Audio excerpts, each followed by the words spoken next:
Bharau Mara Manta Rakau Bande Rupa Sanatana Yakujiga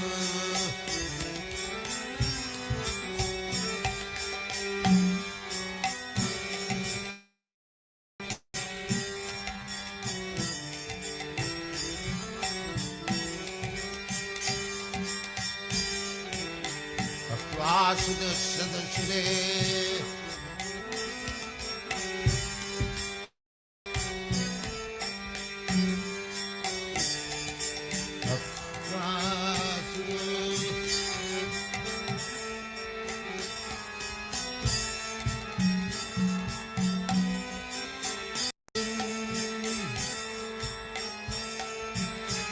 Dhanishta Ajavadasa Jadadada Ranna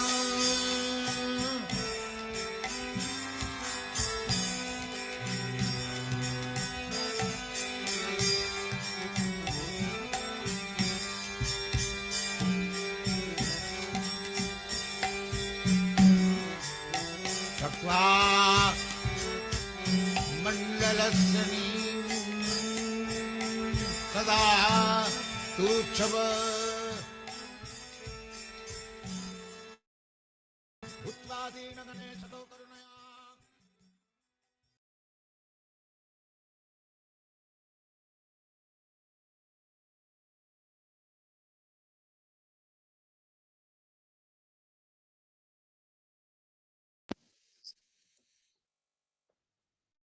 Hare Krishna, good evening.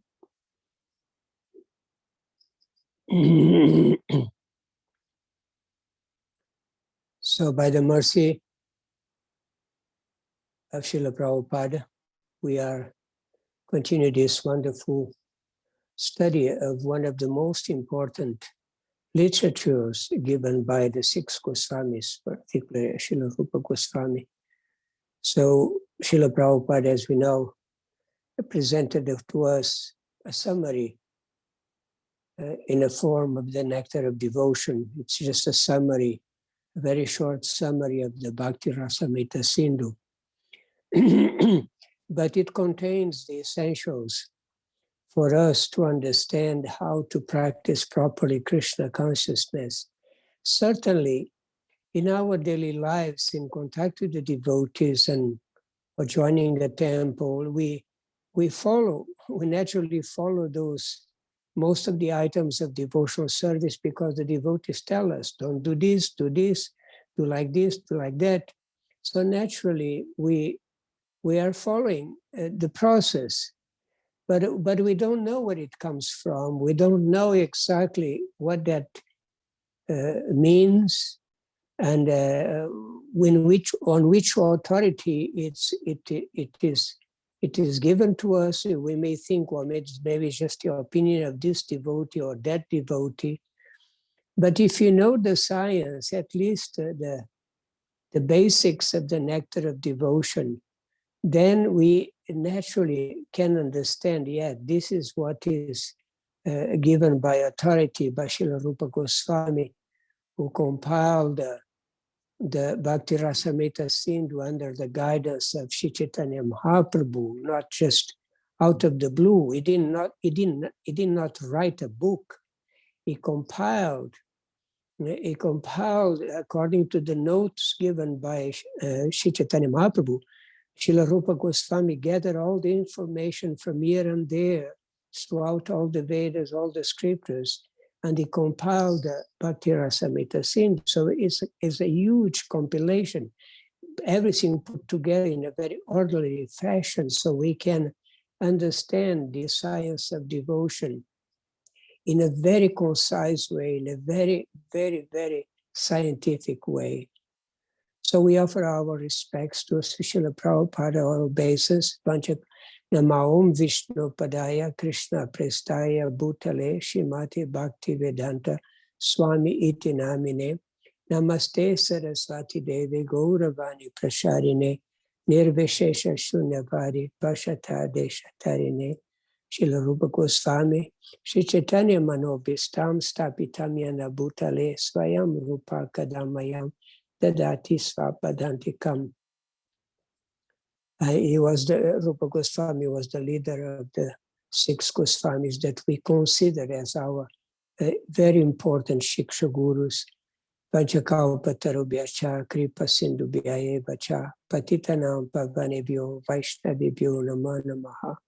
Whatever they did was under the guidance, under the instructions of Sri Chaitanya Mahaprabhu, that is actually Krishna who appear in this age in a mood of Srimati Radharani to teach us how to love Krishna, how to serve Krishna. So he knows the best because is originally Radha and Krishna, is a combination of Radha and Krishna. So he wanted to relish the position of a devotee.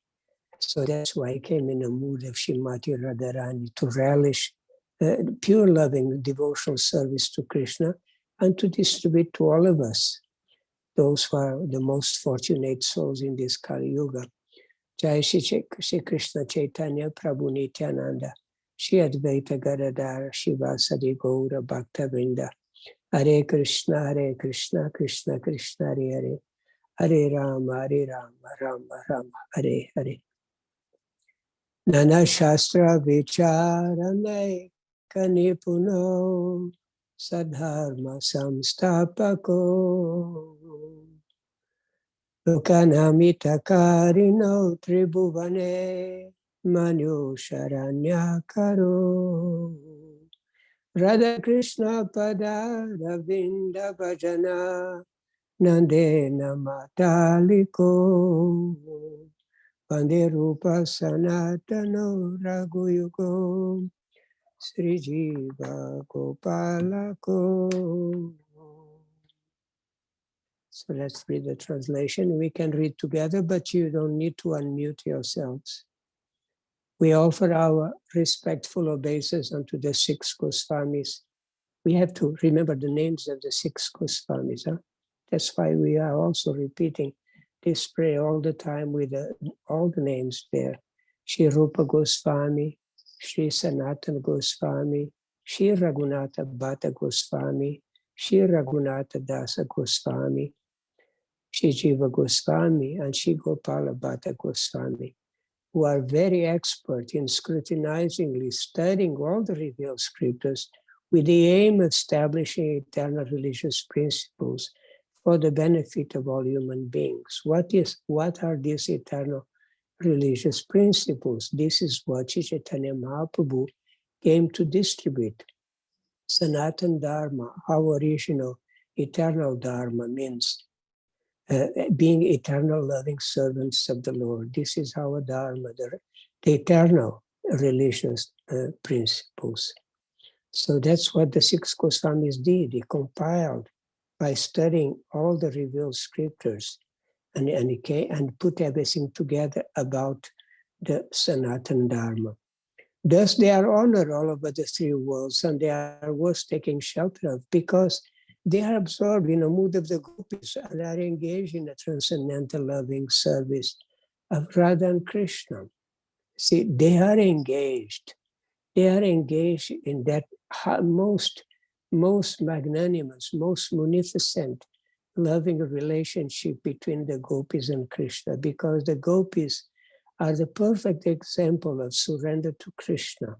They have totally surrendered everything to Krishna. They have surrendered their entire selves, their own selves. They have surrendered everything to Krishna. They actually are the ones who became one with Krishna.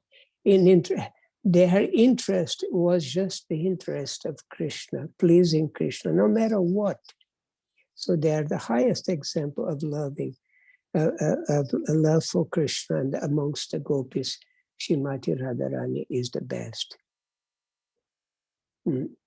So we have to remember this because we feel very grateful that we are connected with the sampradaya, where gopis come as spiritual masters, manjaris, little gopis come as spiritual master to teach us this loving devotion, so high loving devotion.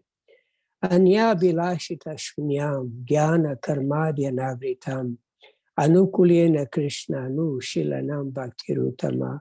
I don't know if any one of you venture to memorize this verse, because this is the key verse, the most important verse in the whole Bhakti Rasamrita Sindhu.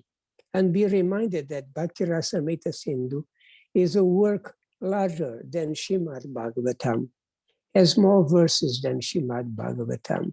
Srimad Bhagavatam, as you know, is composed of 18,000 verses. Bhakti Rasamrita Sindhu has more than 23,000 verses. That's why Srila Prabhupada couldn't, with his available time, Srila Prabhupada couldn't translate the Bhakti Rasamrita Sindhu, and he saw the importance of it, and he wrote a summary in the form of the Nectar of Devotion, so we could at least have the major teachings of this important work. So let's repeat together the meaning of pure devotional service, because this is extremely important to know. Pure devotional service is an activity intended to please Krishna without ulterior motive and not covered by philosophical or fruitive pursuits. We are practicing pure devotional service. Does not mean we are already performing pure devotional service in its pure stage, because we don't do everything really with the intent to please Krishna, and we certainly still have ulterior motives, and sometimes even fruitive pursuits. We want to gain something, So we are practicing at the process, and the process is pure devotional service. So, but it does not mean that we are already situated in pure devotional service. If anybody says, I have bhakti, I have pure devotional service, then you may be sure that this person is not serious. A person who has really pure devotional service is going to say, no, I don't have any bhakti in my heart. I don't have any bhakti. Of course, we can also say I don't have any bhakti, but because we don't have it yet. But the pure devotee who really has bhakti says, I don't have any bhakti. So if anyone goes around, I have bhakti. So be callous. Don't believe. Don't believe, because a serious devotee never thinks like that.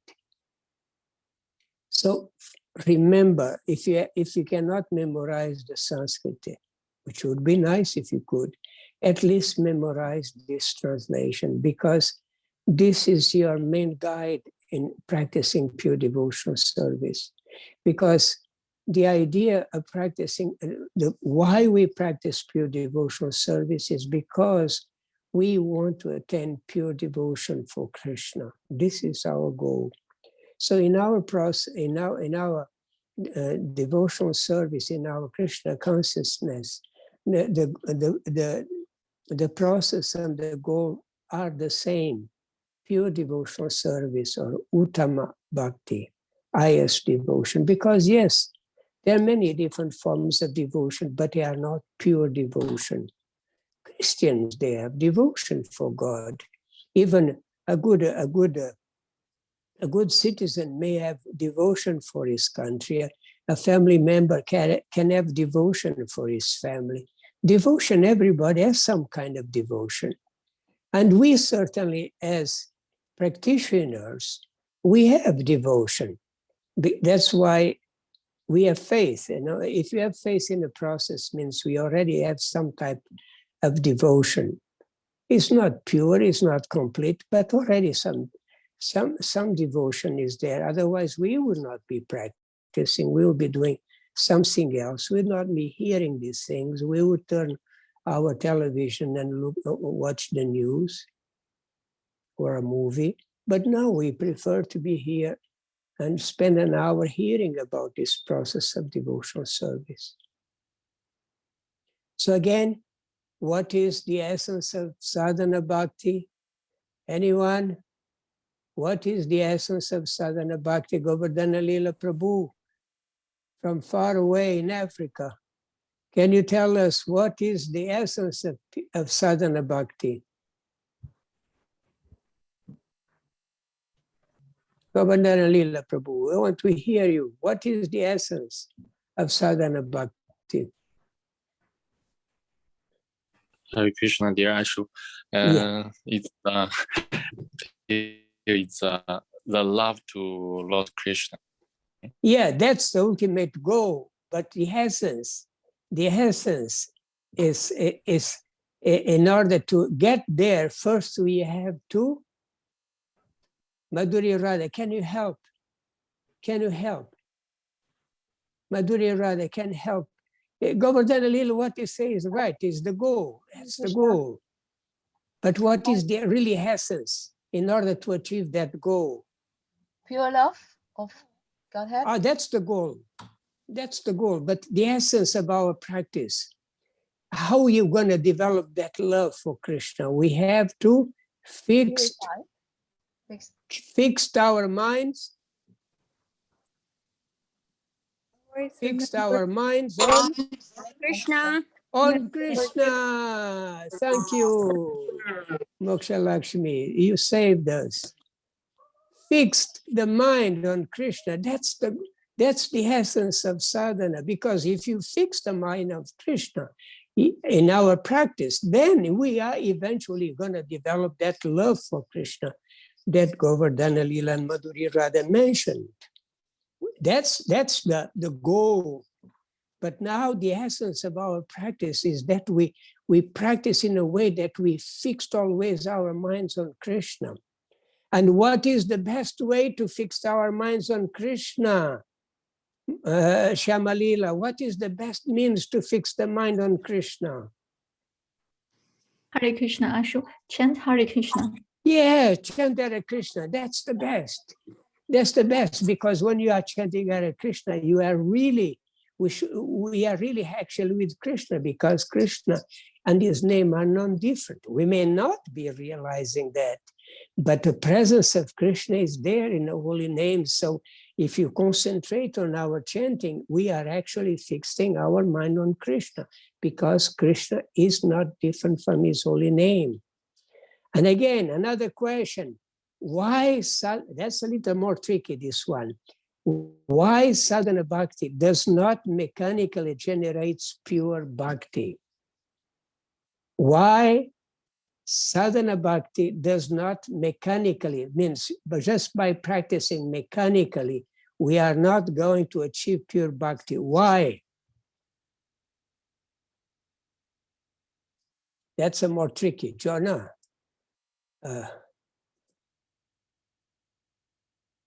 Kishori Radha. Ooh, that's a tricky one. Yes, it is tricky. Yeah, it's a tricky one. Why bhakti practice mechanically does not give us pure bhakti? What causes bhakti? What causes bhakti? Anyone?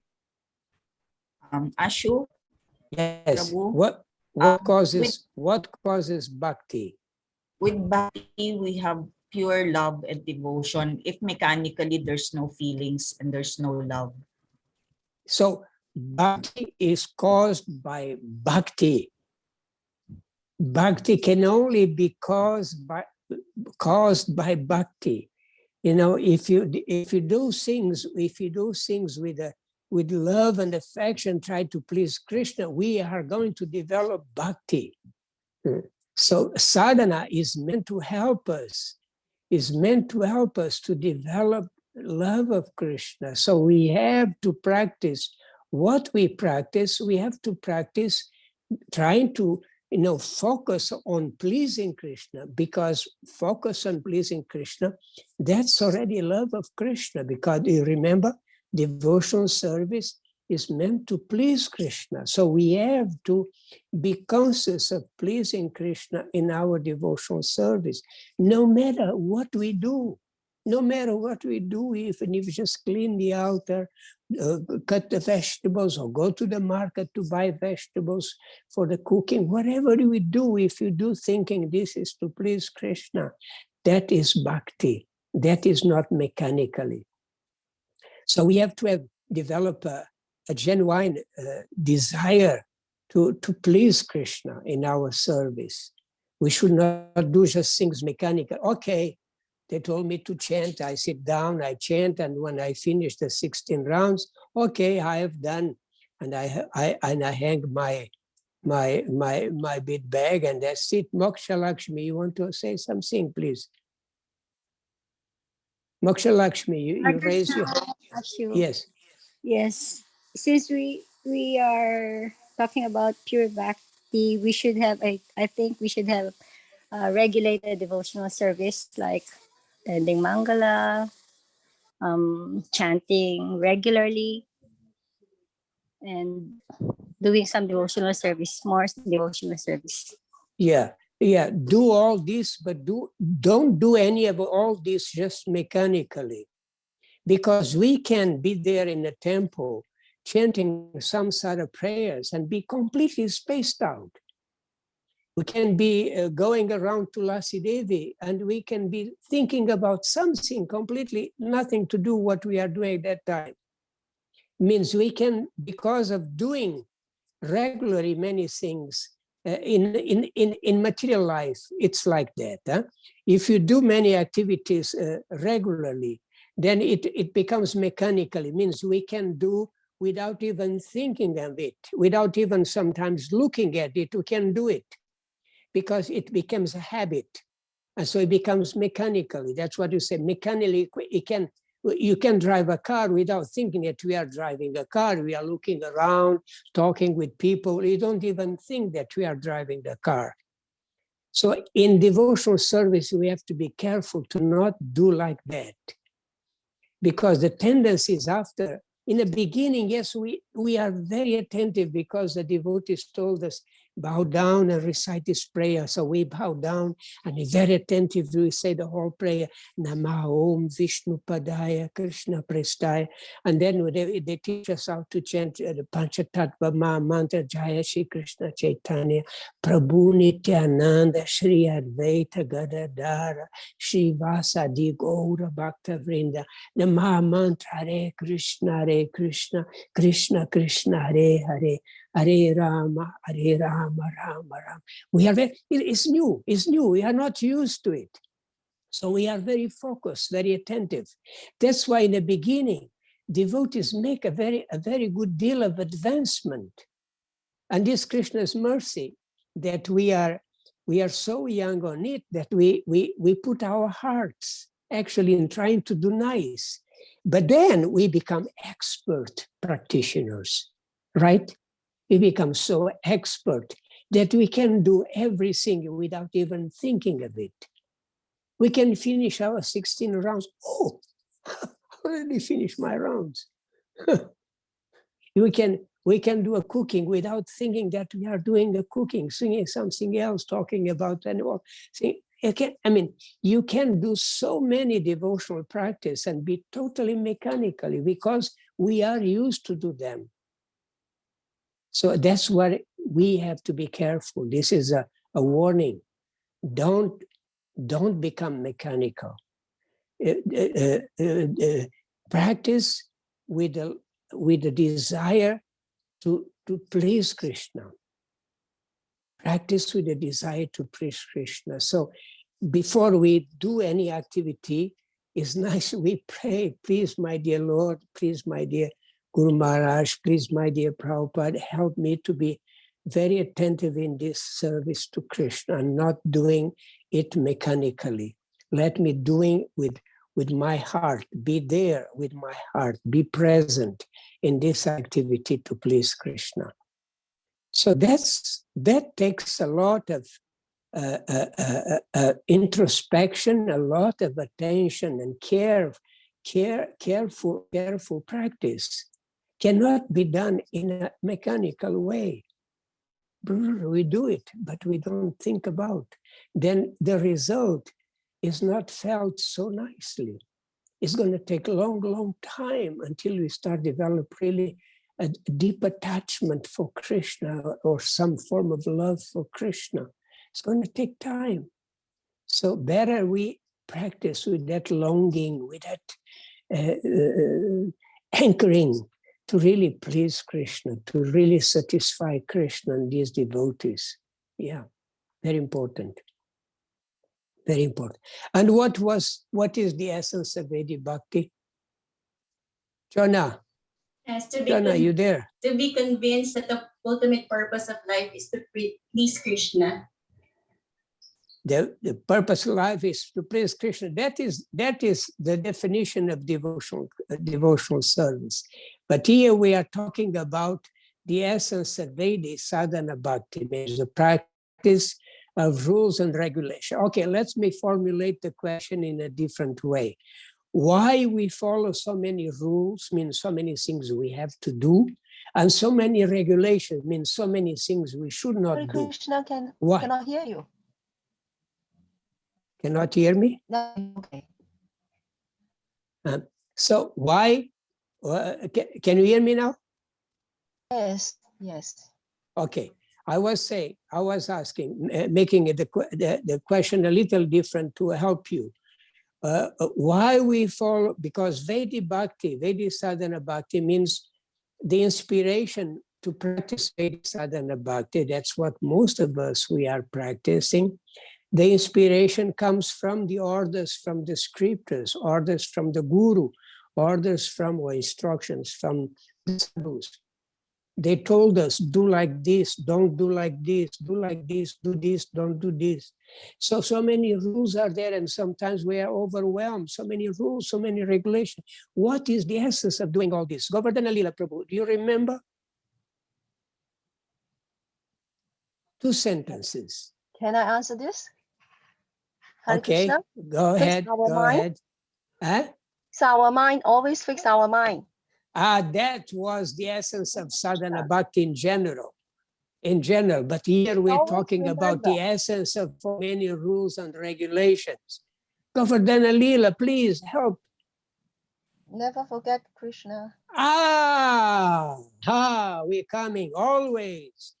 Remember Krishna, never forget Krishna. That's why we follow so many rules. Many rules means they are there to help us to always remember Krishna. And many prohibitions, many regulations, they are there to help us never forget Krishna. Very, very important. And we also learn that we have to have faith in the objective, means to be convinced, as we said before, that the goal of life is to please Krishna and give up any other motives. So if we accept this, even if we don't have still a very strong conviction and a good understanding, we are already a candidate to practice pure devotional service. Because we already have accepted with faith that the goal is to please Krishna. So even if our conviction is not very strong, our knowledge is not very strong, still we are a candidate, means we are a neophyte. So a neophyte is a candidate for pure devotional service. Even though our faith may be weak, our understanding, our knowledge may be weak, we are already practicing pure devotional service. And we saw that great souls like Dhruva Maharaj, Gajendra, the 4 Kumaras, these are all great souls, and the sages of Naimisharan, they all approach Krishna. And they are great souls, no doubt, great souls. Compared to us, my God, my goodness, we are nothing. But they were not candidates for pure devotional service in the beginning because they had some why they were not candidates for pure devotional service in the beginning. Shyamalila, you should know that by heart. Because of their material motivation. Yes, they had material motivation. Okay, the sages of Naimisharanya, they have a much noble motivation. They wanted to know, or the Kumaras, they were curious and they went to see Lord Vishnu in Vaikuntha. Gajendra was in distress, and Dhruva Maharaj, he wanted the kingdom. So they want something else, even though maybe very high, very elevated what they wanted, still they wanted something for themselves. So they had some ulterior motive, so that could not be pure devotional service. But they were great souls, as Srila Prabhupada said, and eventually they became pure devotees because they got the mercy of other devotees. Like in the case of Dhruva Maharaj, he got the mercy of Narada Muni. And because of the mercy of Narada Muni, chant the mantra Om Namo Bhagavate Vasudevaya, and did it in 6 months. In 6 months, he was a perfect devotee. Lord Narayan appeared to him. He was really very focused, this little boy. That's why Lord Chaitanya loved so much to hear the story of Dhruva Maharaj. So, conclusion, let's see this. This is what we have studied so far. The only qualification to begin devotional service is the mercy of a devotee who gives us enthusiasm to be attracted to the Supreme Lord. So the mercy, it comes for free, is causeless. And then gradually we become enthusiastic, we become convinced that it's for our benefit, and we become attracted to devotional service to the Supreme Lord. That's the only qualification. The qualification to advance in Vaidhi sadhana bhakti depends on the maturity of our knowledge and faith in the scriptures. We saw the different levels of candidates, the more faith you have, the more knowledge you have, you are a better candidate. Means your practice is better, naturally. That's the only qualification. Maturity in our knowledge and faith of the scriptures. And the qualification for practice pure devotional service is that we should be liberated from bodily concept of life by realizing that we should give up all other desires, even the desire, or especially the desire for liberation, and endeavor only to please Krishna. So this is what we should aim to. In our practice, going to Mangalartik, like Moksha Lakshmi said, it's very important. It's the sadhana given by Srila Prabhupada. Water Tulasi Devi, chant the prayers, bow down, go around Tulasi Devi, offer group puja to Srila Prabhupada, and so on and so on. These are all meant to awaken our loving devotion for Krishna if we don't practice them mechanically. If you really endeavor only to please Krishna. Very important, very, very, very important. And then we saw the different, how devotional service surpasses all liberation. I saw different liberation, because liberation is superior. Pure devotional service is superior to attainment of liberation, or attainment of heaven, or attainment of sense gratification, is higher than all of that. That's why pure devotional service surpasses any form of liberation. And we saw the 5 types of liberation. Let's see if we can identify one. Which one is that? One of the 5 types of liberation. Let's see if anyone can detect this one just by the image. To become one with What- the Lord. One with the Lord. Yeah, to become one with the Lord, exactly. This is the one that we do not accept. No, no, no, no, no. We don't want that because we become devoid of devotional service. We become one with Him. If me and you are one, then there is no question of exchange, loving exchanges. There's no question of service. Then other one, that's it, the other one. So to become one with the Lord. Now this one,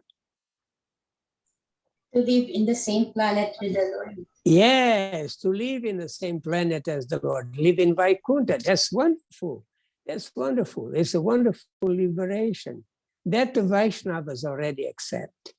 That this one, you see them, those next to Lord Narayana, they look like, To obtain the same body Any- features as the Lord. yes, the samely body features as the Lord.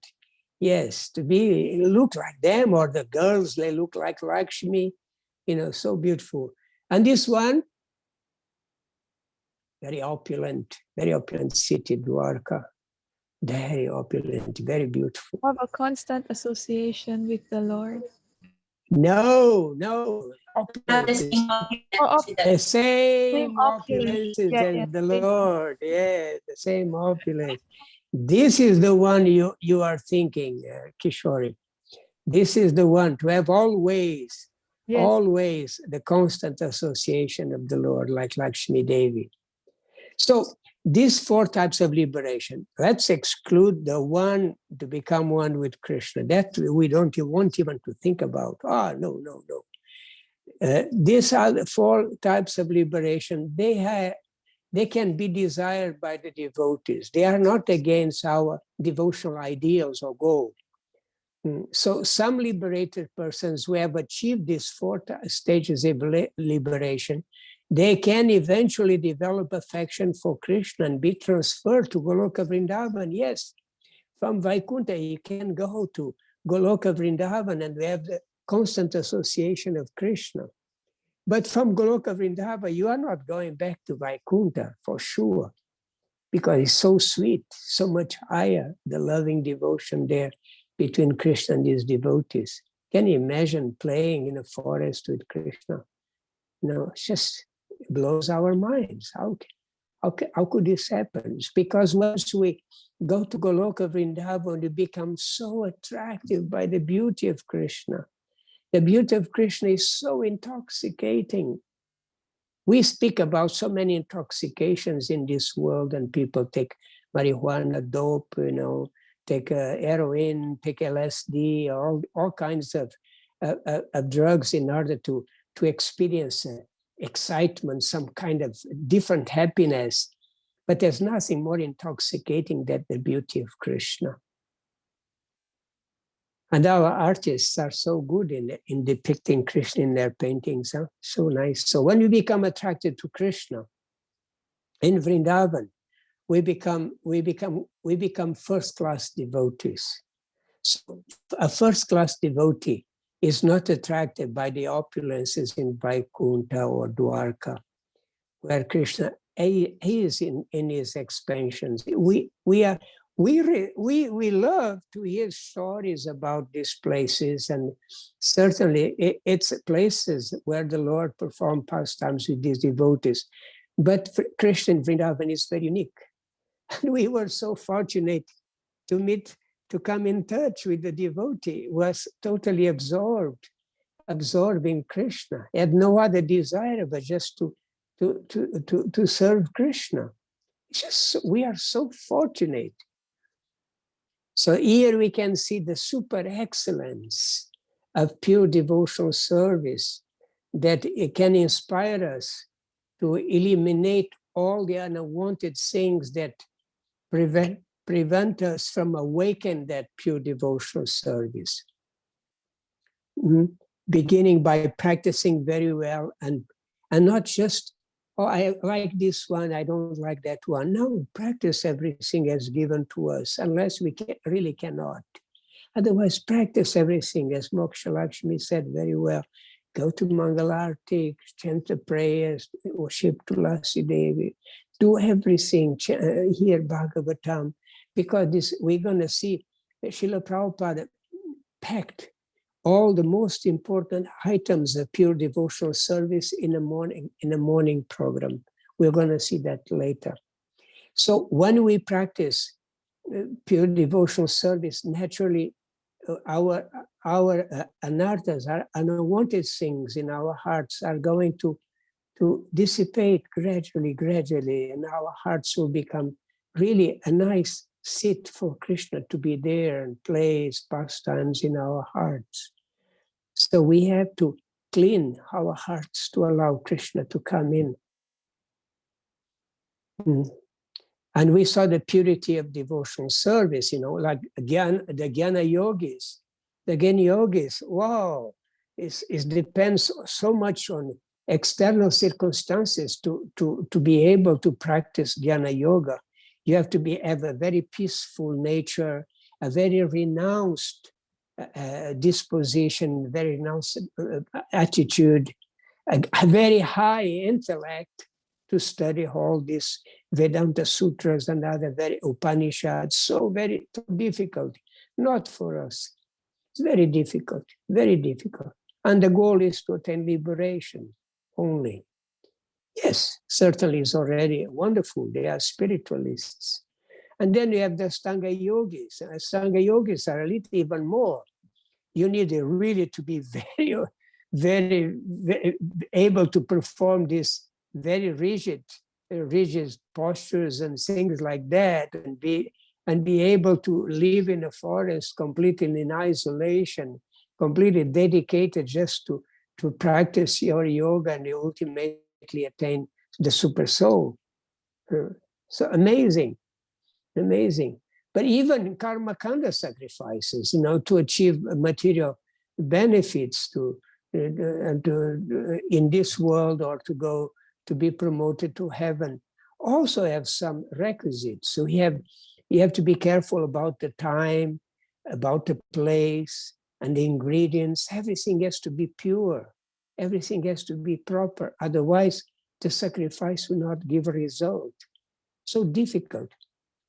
But Bhakti Yoga is completely pure, free from any dependence on external prerequisites. Even so many prerequisites for self-realization, like good birth. Good birth is very important for spiritual practice. But look at us.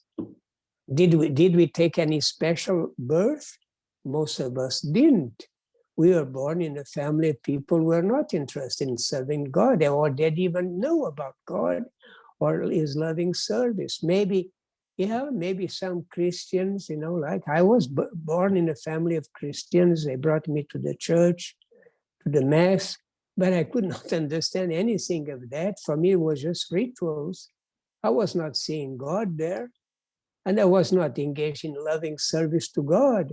I was just hearing stories and bow down, rear the ring, and confess your sins, but I was not seeing God. So birth, look, Prahlad Maharaj. Prahlad Maharaj was born in a family of demons, antagonists of God, antagonists, a pure devotee. So low birth is not disqualification to practice pure devotional service. It's not a disqualification. Or purity. How pure our hearts were when we came to Krishna consciousness. We were used to so many bad habits, so many impurities, so envious, so greedy, so lusty. We certainly did not have very pure hearts. Maybe some of you had. But as far as I am concerned, I didn't have any purity, really. So it's also very, for other spiritual practices, very important to have purity in the beginning. But for pure devotional service, it's not needed. We don't need to undergo any process of purification before coming to Krishna consciousness. Simply by practicing pure devotional service, our hearts become purified. Simply by practicing. And we don't need to be very expert in performing our duties in a varnashram dharma, even if we are not able to practice properly our duties in society, still we are candidates for pure devotional service. That's why Krishna said, just give up everything, surrender to me. I'll take care of all your sins, your anarthas, your disturbances. You can offer pure devotional service to me. Srila Prabhupada said, don't hesitate. Don't consider because you are giving other obligations, there will be some problem in your life. Don't think like that. Krishna will give you all protection. Huh? That's what happened with Draupadi. She thought, I can protect myself, and nobody could protect her. So when she surrendered completely to Krishna, raised her arms, then Krishna protected her. She could not be undressed in front of all this men. Krishna protected Draupadi's chastity because she surrendered to him. Pure devotional service is causeless. It comes to us by the mercy of the devotees of Krishna and is independent. I mean, it's not dependent on any other form of piety. Even if we are born without any piety, we come in contact with Krishna consciousness and then immediately receive that agyata sukriti, that devotional piety, even though in the beginning maybe we don't feel attracted, but after some time of meeting the devotees again and again, so eventually we become attracted. Some of us took time. Some of us took time to become really attracted to the process. We met the devotees here, we read a book, and then for some time we forgot everything. I remember when I met the devotee, I was very, very touched, I really very touched my heart. But then I thought, oh, it's too much for me. And I never went back to see the devotees. And I was living in another town. And then just by accident, we could say, Krishna's arrangement, the devotees were doing Harinam in that same town. And I met them by accident, we could see. And they noticed me, oh, long time we don't see you. Where have you been? Why don't you come for programs? We are always there. And I felt like, oh, I feel obliged. They asked me again, and they were so gentle, so kind. So I went back again. And that's what, by doing it again, hearing the holy names and taking prasad, associate with the devotee, eventually we become attracted to Krishna. So Bhakti Yoga is totally independent and self-sufficient. Does not depend on any other prerequisites, any other practice. And no material impediment should discourage us from the path of surrender. This is also very, very important. No material impediment should discourage us. It means nothing material should be an obstacle to our surrender to Krishna, because the surrender to Krishna comes from the heart. Comes from the heart. So now we still have a few minutes. This was an overview. We'll hope that you get most of these points, because we have been hammering them again and again and again, because they are very important and they are a foundation of our devotional service. See, in chapter 2, we define sadhana bhakti as engaging our senses in some service to Krishna. That was the definition of sadhana bhakti, to engage our senses in some service.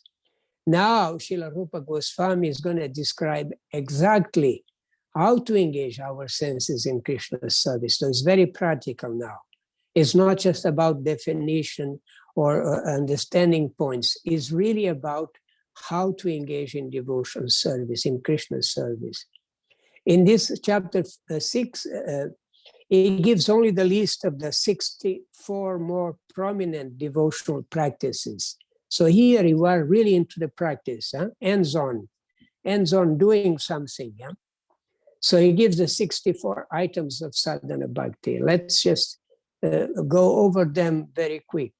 So first we have 20 items of primary importance. I don't know how fast is your connection, if you have it or not.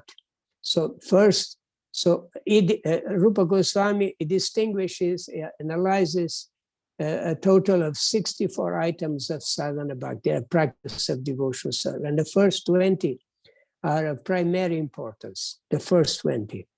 The first 20, there are some are activities that we have to accept, that we have to do, and the other 10 are activities that we should reject, we should not do. Things we should do, soon you should not do. And then we have other 44 additional items of service. And out of them, a few from 25 to 59 items of sadhana practice, really practical aspects of practice, really very practical. And then the other 5, the last one, 60 to 64 are the 5 most effective items of devotional service.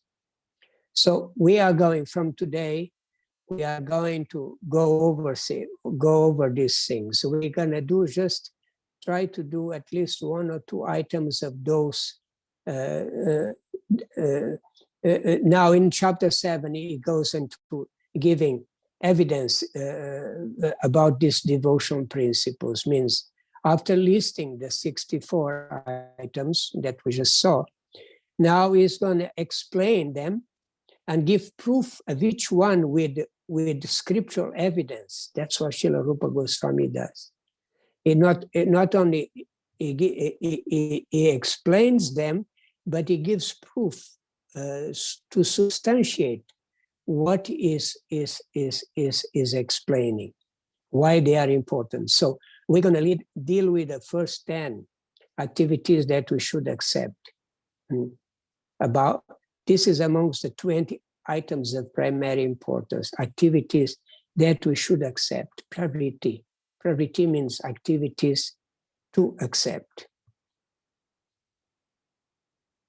And the first one, Shri Guru Pada Shraya. Do you have the page already with Prabhupada and the disciple? Yes, Ashu. I don't know how fast depends how fast you have your connection. So this means seeking guidance. Means without guidance, we cannot go anywhere.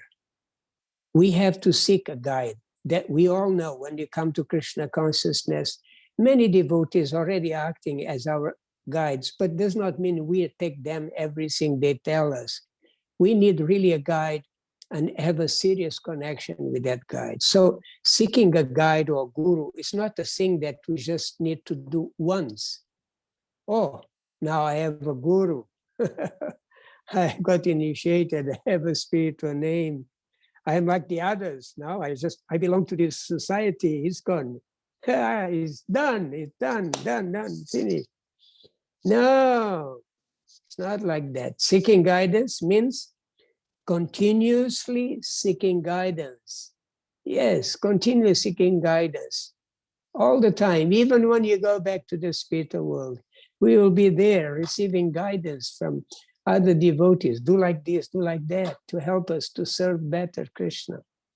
So this attitude to always seek guidance, seek the Guru's guidance, is what helps us to be more effective in our practice. Very important. Now, the problem is, and that's what most of us have encountered and most people encounter when they come to Krishna consciousness. From whom should they seek guidance? From whom should we seek guidance?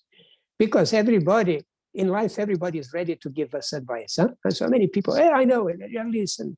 No, everybody is happy to feel that they know more than what we know. Huh? We always find people like that. They're very happy to show that they know something that we don't know. And everybody likes people to listen to them, right? Right? And everybody wants to be our guide. Everybody wants to be our guide. So seeking the proper guidance is sometimes frustrating in life, because different people may tell us different things that sometimes are even contradictory things. So we have to take guidance from a person we really trust, that he knows how to practice bhakti. He knows how to practice bhakti, and he himself or she herself practice bhakti very well. This is very important. We are candidates. We want to learn how to practice bhakti. So we have to practice from somebody who knows how to practice, and he himself practices it very well. And he himself is attached to his practice of devotion. That person we can trust. So after we seek guidance, the next step is to accept initiation and instructions. Shri Krishna Diksha Di Shikshanam. Receive initiation and instructions. So the word Diksha means, you know, initiation. And what means initiation? Kishori Radha? I did it! I got my initiation. My name is Kishori Radha Devidasi. I'm a real devotee. I have a spiritual name. Now I just wait for the Vaikuntha Airlines, the Goloka Airlines to pick me up. That's it. Oh, great. What means initiation? Kishori Radha, what really means initiation? The name says it in English. Initiation. What means that? Kishori Radha, please enlighten us. Initiation. Initiation. The action of admitting someone. I'm talking the English dictionary. Initiation. Initiation. This word, initiation. Anyone? Moksha Lakshmi. Krishna, it's accepting a guru and taking instructions from him. Yeah, that's what we say at this point. But I'm asking the word initiation. What means to you? Introduction. Shamalila. Yes, you are close to it. Initiation means to initiate, to begin. Means now we are beginning to really practice devotional service in a proper way, because we make our vows and we receive instruction from a person who knows how to practice bhakti and practice bhakti well himself. So initiation is like when we enter in a school, in a university or college. This is your initiation, means you are admitted to that particular school. Does not mean that we already have a degree just because we are admitted in a school. Oh, now I'm in Manila University. I don't know if you have Manila University, but I'm in this university. I'm already a professor, a PhD, because I'm accepted in this school. No, that's the beginning. So initiation means we are accepted into our school. What is our school? Govardhana Lila, what's the name of our school? What's our school that we are admitted to? Say it, Prabhu. What's the name of our school? What's the name of our college, our university? But Brahma? Oh, yeah. That is our Sampradaya, right? Yes, our school. It's our school. Sampradaya means a school. Yeah. Brahma? Brahma Madhava. Gaudiya? Gaudiya. Sampradaya. Yes, Sampradaya. That's the name of our school. So initiation means we enter in the school. We now belong to this school. So, but after we enter the school, we need the materials. We need the instruments for education, the books, all the materials we need to study, to advance and eventually get a degree. So we need the materials. The materials are the mantras. We receive so many mantras, particularly the Maha Mantra Hare Krishna, and how to do particular service, how to do this, how to do that. These are the materials that are important for our real education. So that's shiksha, instructions, guidance, coming directly from the spiritual master or coming from his representatives.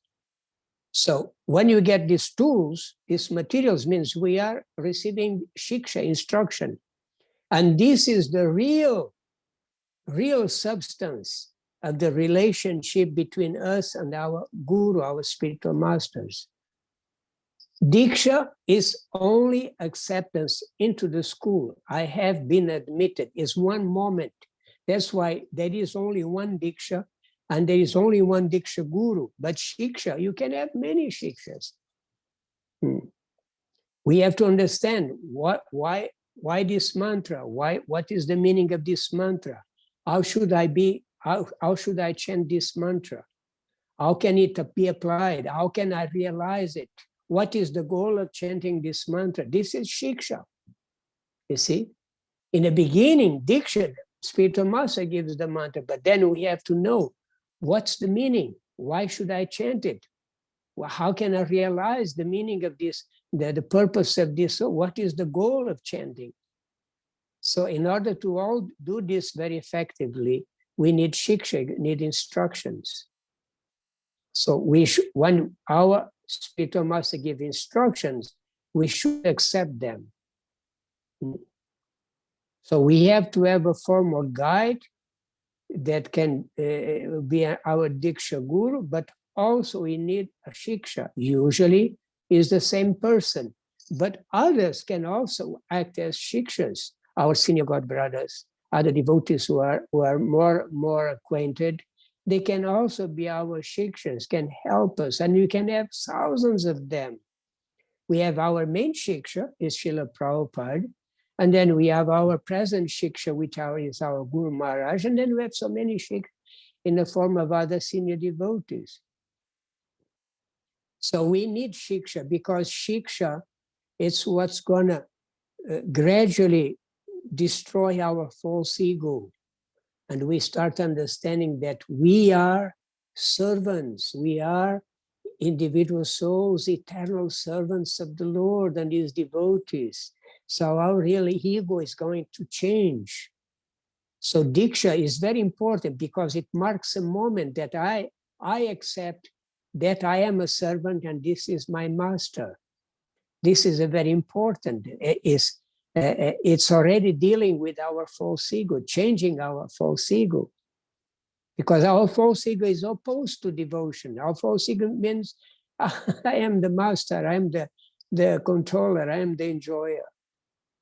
So the most important is not just the connection, Diksha, but what comes after, the instructions. These are the most important factor because through the instructions, we are going to evolve.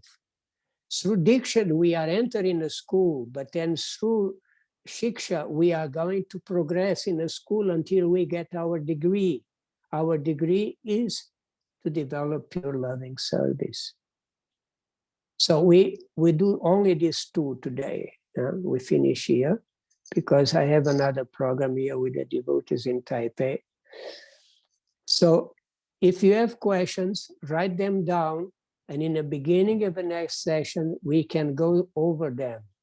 It's very important that from now on, it's clear, very clear for all of you. If it's not clear, please do not hesitate to ask.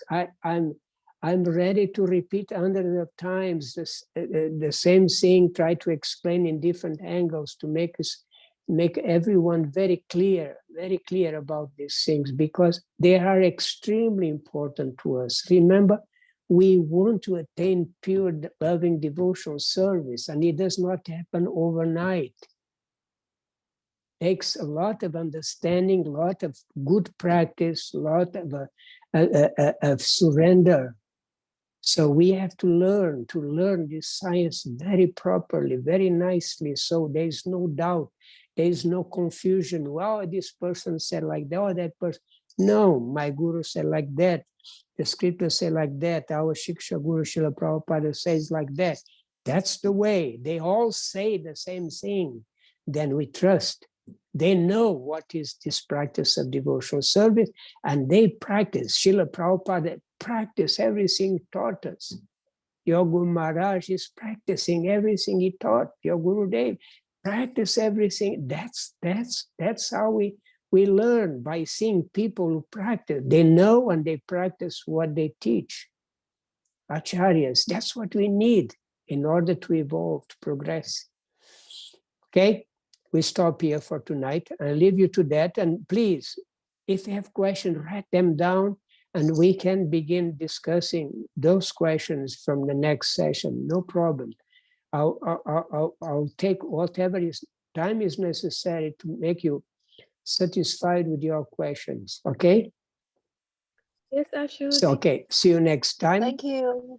Thank you very much. Thank you very much, dear Ashu. Jai Srila Rupa Goswami ki jai, Bye. Srila Prabhupada ki jai, Bye. Shri Chaitanya Mahaprabhu ki jai, Nectar of Devotion ki jai, Nitai Gaura Premanande. Hari Bol. Ashu.